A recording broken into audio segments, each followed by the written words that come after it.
Hello, నేను Ravi, ఆముక్తమాలిద restaurants ఫౌండర్ని. మా మూడవ గ్రౌండ్ రూలు మా ఫుడ్ షెఫ్ డిపెండెంట్గా ఉండకూడదు. మనము ఒక రెస్టారెంట్లో తిన్నప్పుడు ఆ ఫుడ్ చాలా నచ్చుతుంది. కొన్ని రోజుల తర్వాత వెళ్ళి మళ్ళీ తింటే అంత బాగుండదు. దేనికి అని ఎంక్వైరీ చేస్తే షెఫ్ మారాడు అని తెలుస్తుంది. ఇలాంటి ఎక్స్పీరియన్స్ మనకి చాలాసార్లు అయి ఉంటుంది. ఈ ప్రాబ్లం లేకుండా మేము మా రెసిపీస్ అన్నీ గ్రామ్స్లో డాక్యుమెంట్ చేశాము.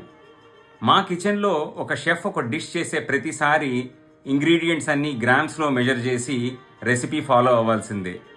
తనకు నచ్చినట్టు తన సొంత పద్ధతిలో చేయడానికి లేదు. ఈ రూల్కి మా కిచెన్లో ఎక్సెప్షనే లేదు. అప్పుడే చేసిన ప్రతిసారి ఒక ఐటెంకి మేము అనుకున్న అవుట్పుట్ తీసుకురాగలుగుతాము.